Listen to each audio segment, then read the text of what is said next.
My name is my name is Amy Richardson, Save the Children New Zealand's Communication Director, and I'll be facilitating tonight's webinar. I'd like to start with a special welcome to our guests, Save the Children Afghanistan Deputy Country Director, Nora Hassanien, who is joining us from Kabul tonight, and Heidi Coetzee, Save the Children New Zealand's Chief Executive, who is here from Wellington and will be sharing some of the work we're doing to ensure that Afghanistan is on the agenda here in New Zealand and Australia. And a special ngā mihi nui, and thank you to all of you for joining us. We have friends here from Australia and Aotearoa, and we're extremely pleased you've all made it here today. You could have been anywhere else, but you chose to be here with us, and we're very grateful. So welcome. Please let us know where you've joined us from today. The chat is at the bottom of your screen, and it's great to get a feel for where everything is. There's also the Q&A section that's next to the chat, and you can plug in any questions you have along the way, and we'll try to get through those tonight. We're also going to direct you to a couple of important links that should be popping into our chat shortly from our wonderful cat behind the scenes, so that you have a way of helping support the work that Nora and her teams are doing in Afghanistan as we respond to the food crisis. If you're joining us from Australia, please go to the Australian link. And if you're in New Zealand, we have the New Zealand link there for you. In a moment, we'll hear from Nora on the current situation in Afghanistan, which is even more dire after last week's earthquake. Not only have many children lost loved ones, but some were buried alive under the rubble and had to wait for hours to be rescued. The ongoing aftershocks are adding to the pain and distress, and they need immediate support, as well as ongoing specialised care. Children in southeast Afghanistan and across the country are already living in unimaginable conditions, with millions going hungry every day. We'll hear what it's like right now for children and how we're responding in the field to meet those needs. Let's begin with a short clip to get a sense of what's happening on the ground in Afghanistan.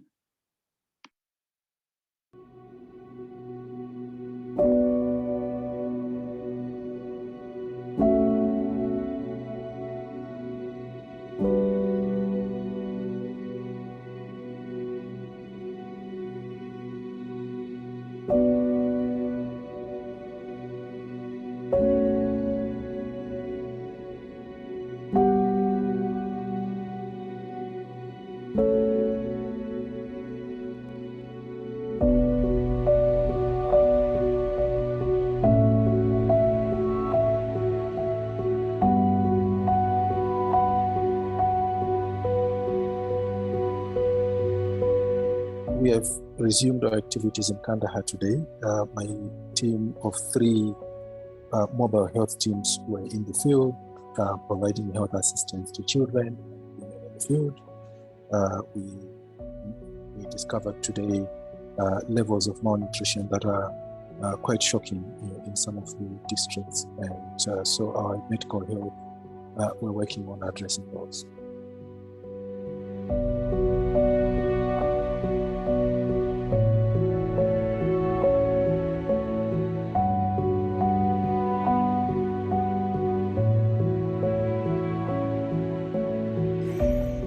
بريتوك لما دارزب جانج أفغانستان جانج مثلا ماجبر ما دنگ بنرسی يعني يا إشكاني يا أصلا ماجبر من أتما كي ورقم زنده تراد بيرقم زنده بولاد كي بس تسواب كي يشتر ما ير نما بولاد كي خدا ميروان درد شنده صوت بالي بيباتم.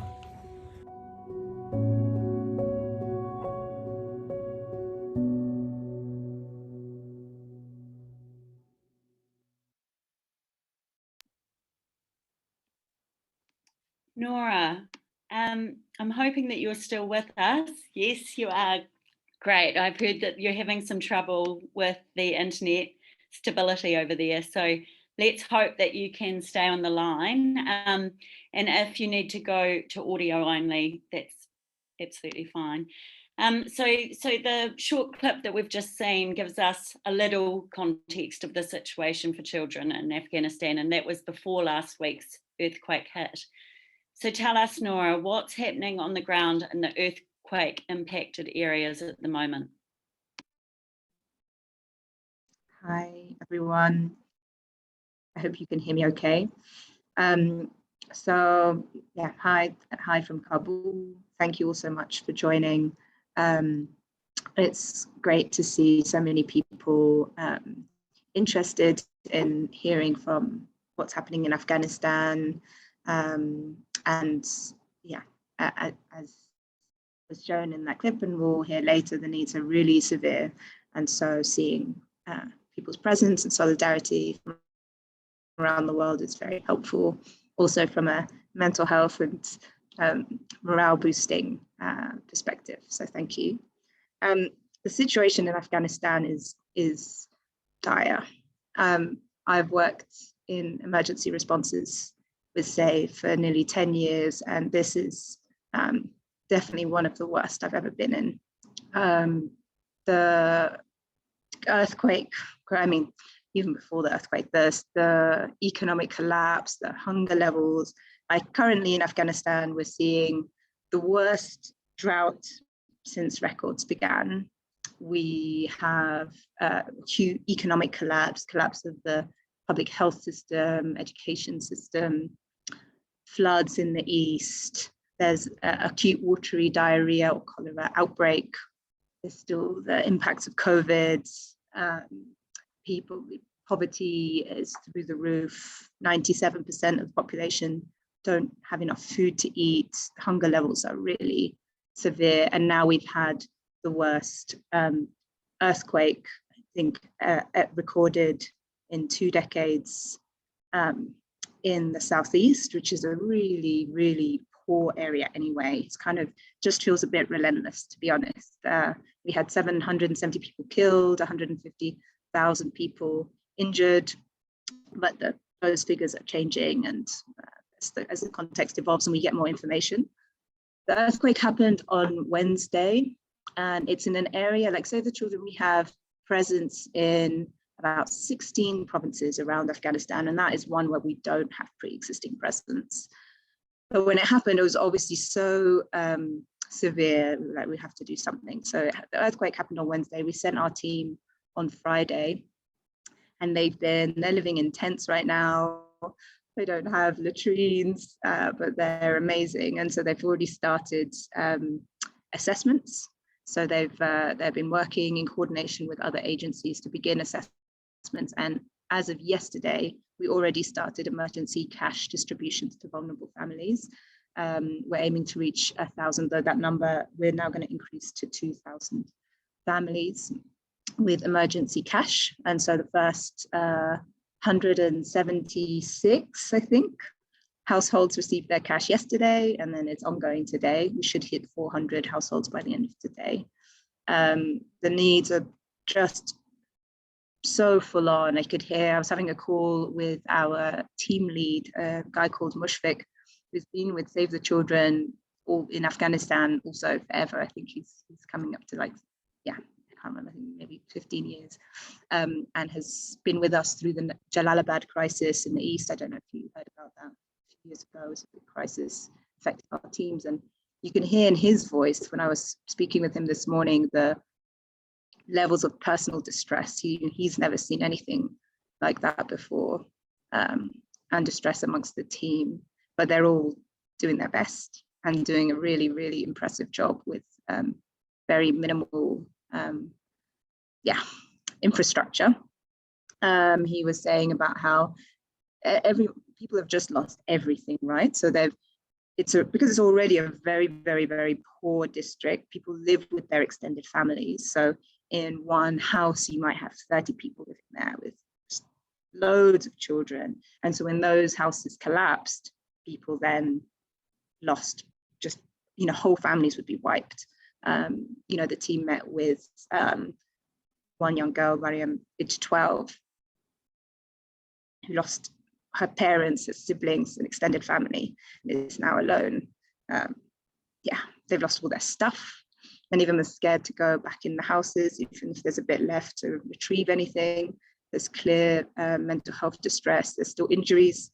People are so grateful for the cash that we are distributing, because not only is it helping them buy stuff, it's helping them also access medical treatment, but it's just not enough in terms of the earthquake. Yeah, there's a lot more we need to do, and I think that assessments should be complete by tomorrow.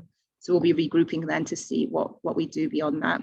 Also considering all the other crises going on, like in Afghanistan, like the diarrhea, like we said, which is now, we're starting to see deaths as a result of that. The numbers were really huge, and now we've got, I think, the first 17. Cholera is very deadly, and the sad thing is, combined with the malnutrition, which is already here, means people are really weak and are not able to fight. Like the disease outbreak is just going to be so much more fatal here, because people don't have the base resilience because of the weakness as a result of the malnutrition. And then obviously the public health system is non-functional, which makes everything worse. And then as a result of the poverty overall and the desperation, people then turn to more desperate measures to survive. And so we're seeing families pushed to do really, things that they have so much shame around, like having to sell their kids, or things that no parent would ever want to do, but if you have no choice, so it's all pretty dire in terms of humanitarian context, but the team are doing their best, and And it's been described as the worst humanitarian crisis on the planet. And it certainly sounds like the issues that you're facing every day. Relentless was a word that you used, and it seems apt. Tell us about we're heading towards almost a year since the transition of power. What impact has the last 10 months of Taliban control had on Afghanistan? So that was really a big turning point, I think, when NATO withdrew and the Taliban became the de facto authorities. And I think the biggest impact has been the international community's reaction to that situation. So the fact that then sanctions were put on Afghanistan, withholding of funds, and all of those kind of measures that were maybe taken to punish the Taliban or put pressure on the Taliban, essentially just punished the poorest people, because it resulted in obviously banking collapse, the economic collapse, the skyrocketing of unemployment, and then obviously the collapse of all those systems that we talked about earlier in terms of healthcare, education. So from the humanitarian perspective, it has deteriorated dramatically and catastrophically as a result of the international community's reaction to the Taliban taking over. But then at the same time, we're seeing the best access we've ever had. So with the Taliban takeover, it's brought relative peace to the country. The war has ended. And so it's meant that it has opened up parts of the country for us to access that we could never access before. So now, for example, we're going to really remote places and providing assistance. We have like mobile health and nutrition teams, and they're able to reach communities that haven't had access to healthcare for 20 years, or haven't had access to education for over 20 years. And so it's really, it's an incredible opportunity on the one hand, in that because we do have this amazing access that we didn't have historically and previously, but the needs are just totally overwhelming any humanitarian actor's ability to respond. We're all really ramping up the scale up. So me personally, I came to Afghanistan in September as I'm part of the global emergency response team, or global humanitarian surge team,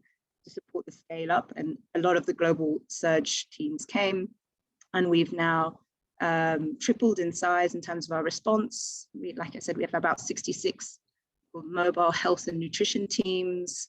Our education program is significantly bigger, the cash program, all of them are ramping up to try and meet the scale of the needs, but we're still just totally overwhelmed. Yeah. And that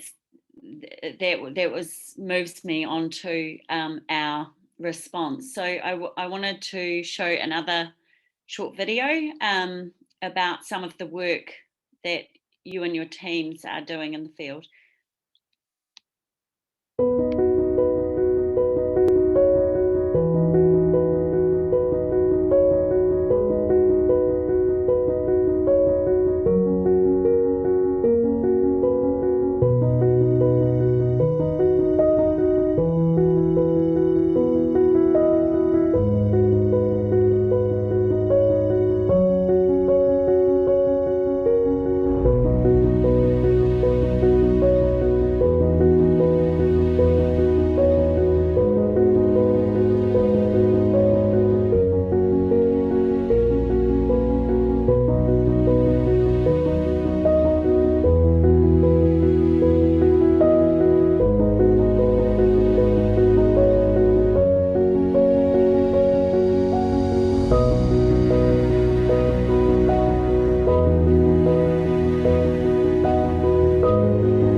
So tell us, Nora, about some of the ways that Save the Children is meeting that increased need. Some of the programs you have going. Okay, thanks for that. So, like I said, when NATO withdrew, Save committed to sending our emergency response team, which I'm part of, to come and support the country office to scale up. And since then, we've increased our health and nutrition program. As I've mentioned, we have mobile health and nutrition teams that are supporting in treating children with malnutrition, both severe and moderate acute malnutrition, supporting pregnant lactating women. We have an infant young child feeding program, primary health program. We have food security and livelihoods programming to support families to meet their financial needs and hopefully reduce the push to go for negative coping strategies, like the ones we mentioned earlier. We have an emergency cash program, which is providing cash assistance. So, for example, through the winter, there was a fear that we could lose 1 million children to overwinter, that they could die as a result of the malnutrition and cold. It gets really cold. Afghanistan, like Kabul, can get to -15 degrees. So if you don't have heating, that can definitely be fatal, especially if you are already weak from malnutrition. We also have education program. We have a few really great education programs. It's a community-based education program. There's one supporting children with disabilities. We have a program called Glitter, which is Girls Learn to Teach, which is supporting young women and girls to become teachers, and supporting young people, particularly women, to get into education and into university and higher education. But most of our programming really is focusing on primary school age kids. We have a child protection program it's focused on case management, supporting those children who are at risk of being sold, and ending up in the streets. So I have a program specifically looking at street working children and supporting them to get off the streets. Obviously, street working has increased significantly, and I've met many families who've had to start sending their kids to the streets to help bring in money because the situation at home is so dire. So we have a program to help with that. I think, am I missing any of our teams? I hope not.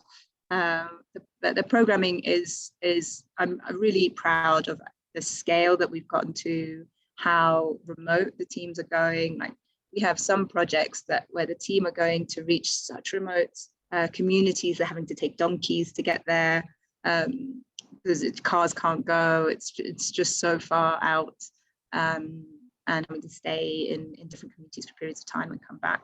They're really, really impressively committed.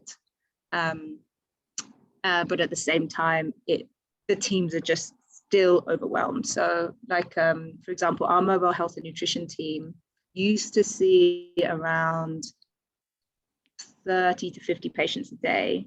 Now they can, even though we have more health and nutrition teams, we've got 66 now, as before there was more like 13, 14.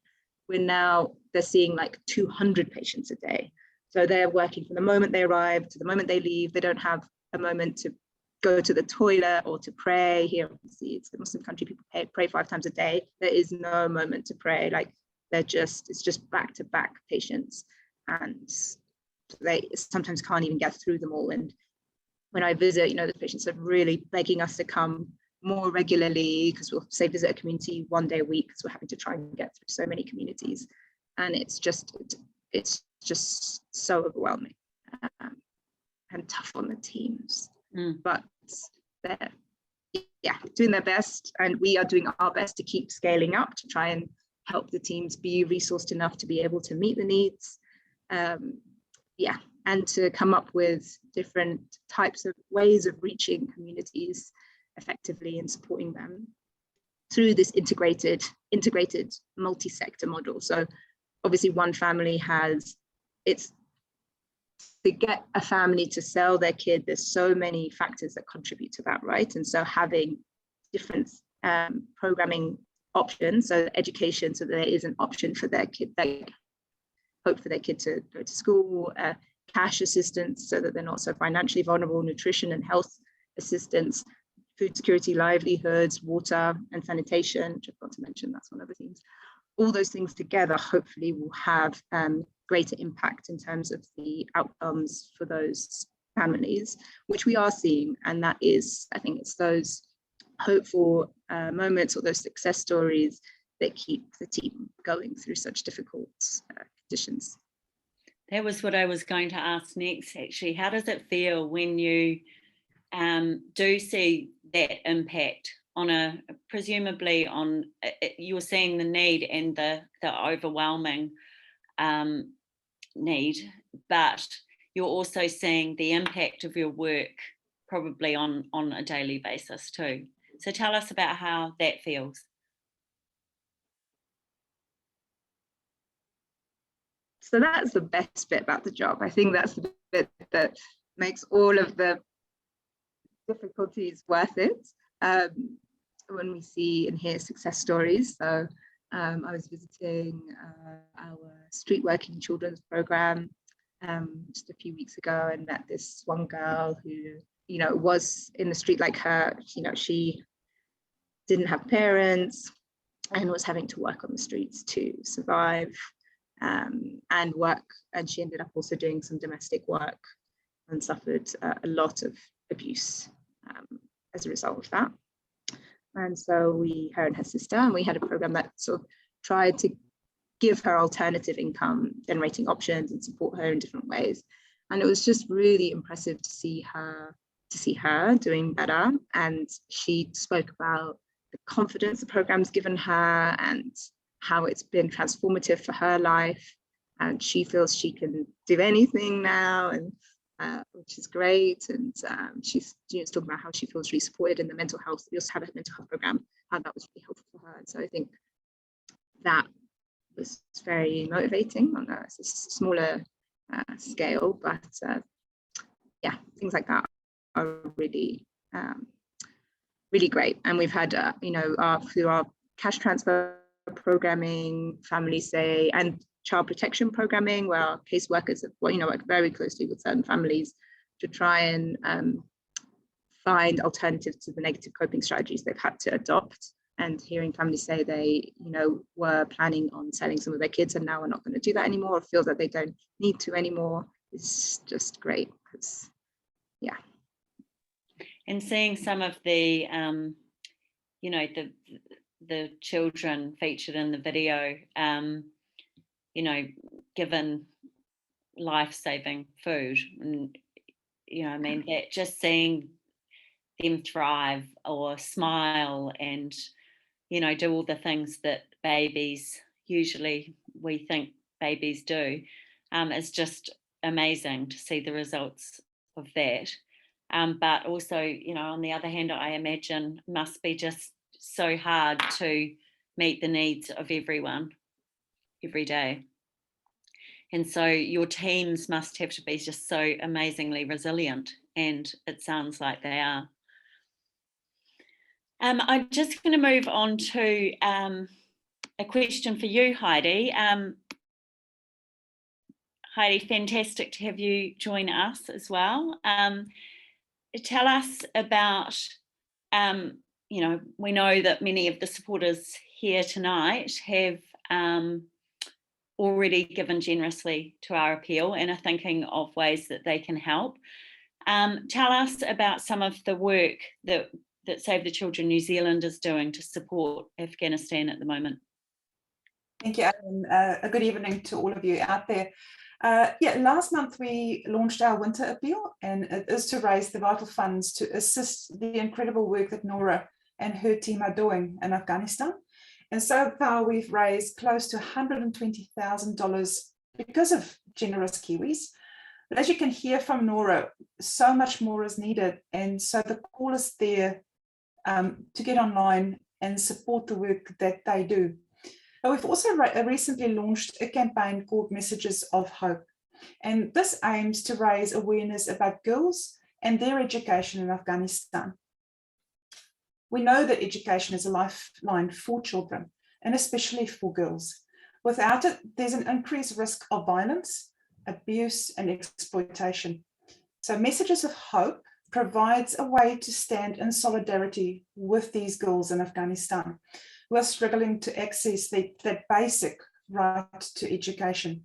And so far, we've had hundreds of Kiwis join up with some beautiful messages that will be translated and delivered virtually to the girls currently accessing some of our community-based education programs that Nora has been speaking about.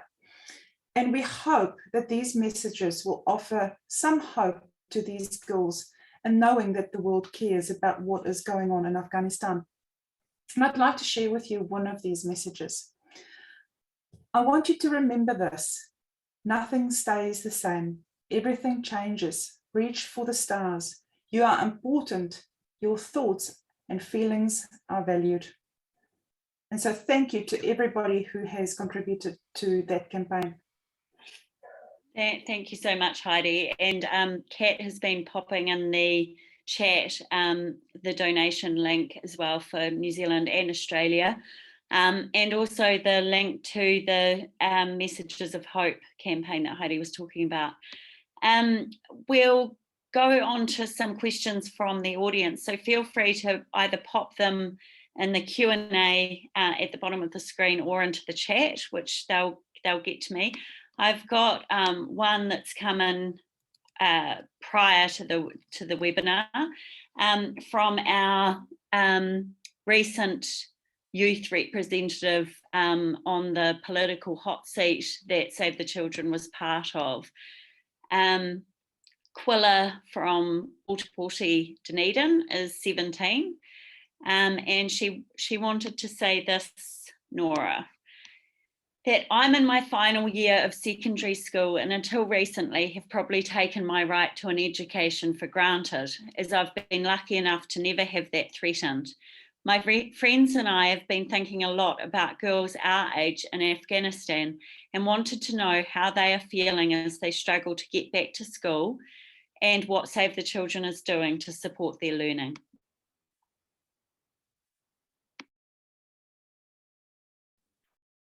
Thanks so much for that question and for your thoughts on Afghanistan. Yeah, Save the Children is really committed to education for all children, including girls. We were also really sad and disappointed when the decision was taken to suspend girls' access to secondary education. And so I've been working very hard, both in terms of private advocacy, programming, to see what we can do to support young women and girls to maintain their access to education. As you can imagine, they were young people and were really, really heartbroken when they were told they couldn't go to school anymore, including young boys. We had, even some of our staff were saying their son refused to go back to school until his sister could go back to school. And so there's girls and boys obviously affected by this decision.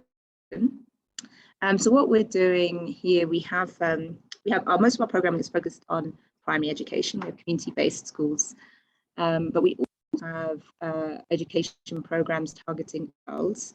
There's an accelerated learning program supporting girls and girls and boys who've been out of school for a long time to catch up. And obviously people have been out of school for many reasons, also because of COVID-19, just like in New Zealand and elsewhere, kids were not going to school for that period of time. And so there's a need for catch up. We also have like I said, the Girls Learn to Teach program. That is a education program supporting older girls to become teachers. And we continue to work, like I said, with the Ministry of Education here to try and find different solutions. And there are pockets where access to higher education is possible, but they're small and not enough right now, and definitely more needs to be done. And we hope that it will get resolved soon and access to education will open up soon. At the same time, though, we don't support some of our home government's decision to financially harm Afghanistan or politicize girls' education as much as it's already been politicized by the Taliban. It's not always very helpful when our home governments do the same. And the sanctions and all of this sort of bashing of Afghanistan and hitting of their economy is really just harming the most vulnerable and isn't helping the situation much. And we have to find alternative ways to both support the vulnerable in Afghanistan to survive this crisis, as well as putting pressure on the authorities to make sure that education is open for all people, girls and boys. Thanks so much, Nora. There's a question here. Is enough grown in Afghanistan to feed people, or is it food brought in through aid agencies? That's a really good question. Thank you for that. It's a mix. There is actually quite a lot of food available in the markets, whether it's grown in Afghanistan and the drought has really hit Afghans like domestic food production capabilities, but they're still sort of managing to get also imports from neighboring countries, Pakistan and others. And so, which is why a big response, like a good way of assisting is through cash, because the food is there, it's just people don't have the money to buy the food. So this is why we're focusing a lot on our cash assistance to help people access the food that exists. But you're right, also domestic food production has taken a blow because of the droughts. But thankfully, there's still more or less enough food in the market if people had the money to buy it. There's another question here actually on the cash assistance program support. So it's Odessa from Save Australia. Hi, lovely to have you here. The message is first, Nora, you and your colleagues are doing an amazing job. A few questions. How does the cash assistance program support communities such as the ones in the earthquake region? Are they able to use the cash on essential items, or is SAVE still providing those items due to lack of availability? Another really good question. the earthquake affected areas have seen it also harm to their markets that aren't functioning as well as in other parts of the country. Families are still asking for cash because even if local markets aren't really functional, they're traveling out to neighboring markets because their needs just vary so much, right? So they do need all the essential basic items, their household supplies, their kitchen supplies, their clothes, all these things that they lost. But they also need money for medical supplies or a medical treatment for their kids. They need money for stuff to help rebuild their homes. That there's just such diverse needs that giving people money obviously empowers them to be able to do what they feel is most appropriate in terms of meeting their family's needs. We're monitoring, so this assessment where we've got about 9 trucks of non-food items or kits of stuff that we have on standby to bring in. And so if the assessment concludes actually stuff really just is needed as well as the cash, we're ready to bring that in. It's on standby. The assessment should be complete, like I said, in the next few days. And so we'll take a decision then whether we send those trucks in. But for now, the big request of people is cash. And how many people do you have working on the ground across the country? So across the country, we are, the last staff figures I saw, we're close to nearing 4,000. So it's 3,800 something, which I should know off the top of my head, but can't 100% remember, especially because it changes daily as we're recruiting so fast.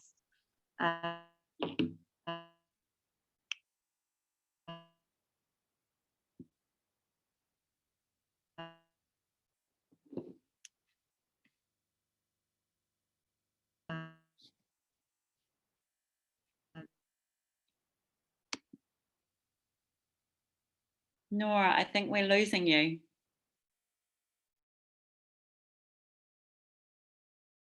Oh yes, there we are. You're back.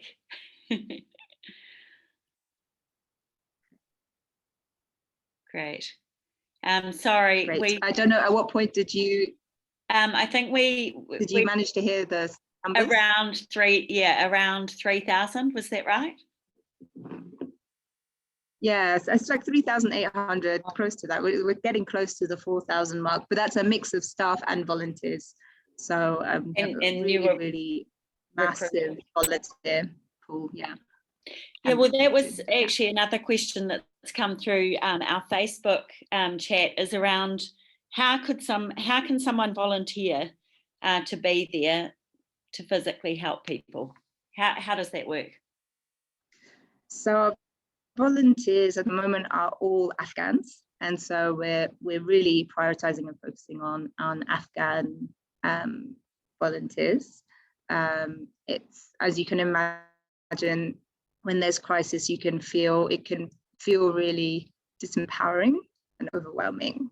And so feeling like you're doing something can be really helpful also for those, as well as helpful for communities because they speak the right language, they know the culture and context. It's also helpful for them to feel like, they're doing something. So that's why our focus at the moment is on Afghan volunteers. So it's really awesome to hear that there's somebody wanting to volunteer from outside of here. That's really wonderful. And I'm sure that there are ways you can be supporting remotely through either fundraising efforts or advocacy, putting pressure on your home governments to remember Afghanistan and not forget Afghanistan, and most importantly, to find the solution to the economic crisis. That it is, I think that's one of the things beforehand. Obviously now with the earthquake and the floods and the droughts, that's different, but the crisis or pre that, one of the things that made it so heartbreaking was that it's man-made, right? This has come because of decisions of individuals. So it's really unnecessary. Like also the suffering from the earthquake is unnecessary, but there's something about nature and natural disasters that the broader crisis is something that politicians could decide to resolve and end if they wanted to. And so having people internationally putting pressure on their leaders to try and find a solution would be amazing, so that we're not needed. How close? And fundraising, of course. Yes, yeah. Absolutely. How closely do you work with other INGOs in Afghanistan? Is it a true partnership to help deliver programs, aid and resources? Yeah, we work very closely with both international NGOs and local NGOs and UN actors through different ways. So we work through the coordination mechanism. There's a system called the cluster system that we're part of, and we lead a few of them, that is trying to get all the humanitarian actors together and coordinate who we support, where and how well, so we're more effective as a collective.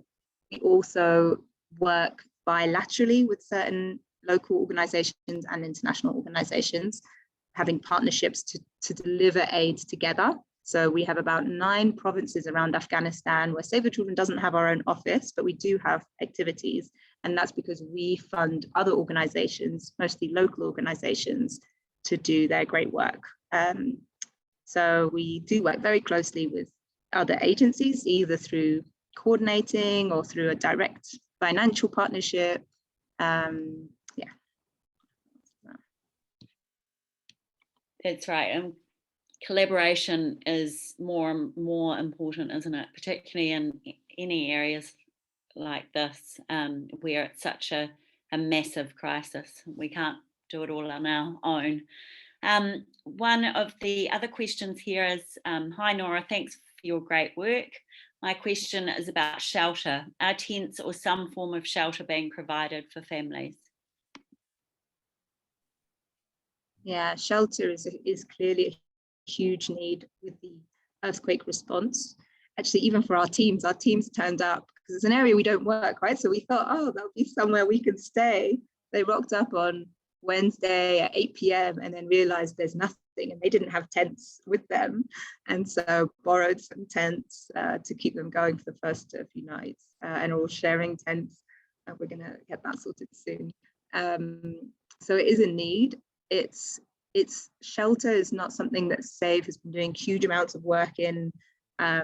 Previously, we do a bit of shelter support, and we are doing some in the earthquake response. So we're mostly, again, people have been asking for money to be able to buy the items to be able to repair their homes. And so that's what we've decided to do in terms of immediate assistance, considering the team just arrived on Friday while we're doing this assessment.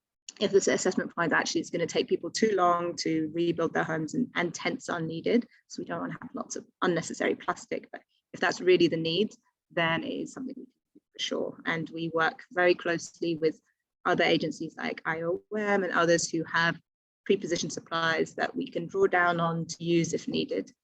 But we'll see the outcome of the assessment, I think, before we decide to flood the place with tents for now. There's one question here that's come in earlier, and I think maybe this is one for you, Heidi. An Afghan family living in my street have found sending remittances to family affected by the recent earthquakes is impossible. They haven't had any contact with their family yet. Western Union require anti-money laundering details from the New Zealand end, which is possible to provide, but they also ask for the birth certificate of the receiver in Afghanistan, which is impossible. Would Save the Children be able to help to make such remittance sending more possible by advocating to New Zealand bureaucracy? I think it's something we could definitely look at to talk to our local politicians about, and to see if there is a way to make that easier for our own Afghan community here. Beverly, that might be if you email us info@scnz.org.nz, we'll have a look into that. Thank you so much for your question. Nora, what is the trust level with communities? Is Save the Children well received, and how long have we been working there? I've been really impressed with the level of trust and acceptance that we're very conservative.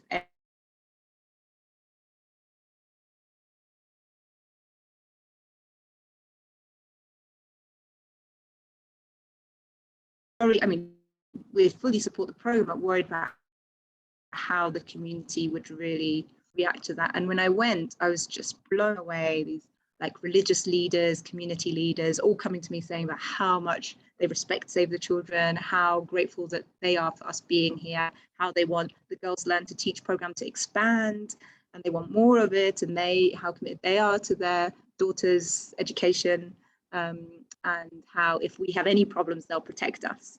They're asking us to really expand all our programming, and are like, we'll send you our best guys to protect your services. Please just expand them. Like we don't need any protection, but it's really great to see with community leaders and religious leaders. It's obviously really essential for our safety security to have that level of acceptance. And hopefully means that then they can also shape our programming better. I hope if they feel confident to criticize us when needed, or to speak out and have ongoing dialogue with our teams, they can share, and they have been sharing what they want and their priorities, and that can then shape our programming so that we're more effective and we're like children-led and people-led in terms of what we choose to do. For example, now with the cash, that's really come out of people asking for that, and so that is what we're providing. Fantastic. Thank you. I'm going to end with one last question for both you and Heidi, Nora. I'm going to start with you, Heidi. I'd like to know, what would you like to see for Afghanistan? I'd like to see almost what Nora described, that it becomes what it should be and that we can leave. But ultimately, you know, the children of Afghanistan have lived through many years of hardships and have led and have been just so incredibly resilient because of this. So I would like a future for Afghanistan where children are children. What about you, Nora? What would you like to see? I'd like to see Afghanistan having a bit of a break. Just to have some breathing space, because like as Heidi said, the people are so resilient. My team is so inspiring, and the communities are so inspiring and have so much resilience, but also be nice for them to not have to test that resilience so often and so regularly, and at least for the international community to come together and for the things that are within our control to do to help make life just a little bit easier for people. Because as soon as things are calmer here, I have no doubt this could be a really successful country in many ways. Like people are so impressive and can really, and so committed, and could very easily rebuild their country to make one that's safe for kids, like where kids can play and don't get forced into grown-up activities too soon. So I'd like to see one where the international community come together in solidarity to make things a bit easier in Afghanistan. Thank you so much, everyone, for joining us, and thank you, Nora. We are so very grateful to have you here with us today, but also there in Afghanistan, working in the communities you're working in and doing the most fantastic work. And we stand with you, and as we say in New Zealand, kia kaha. Stand strong, and we're right behind you.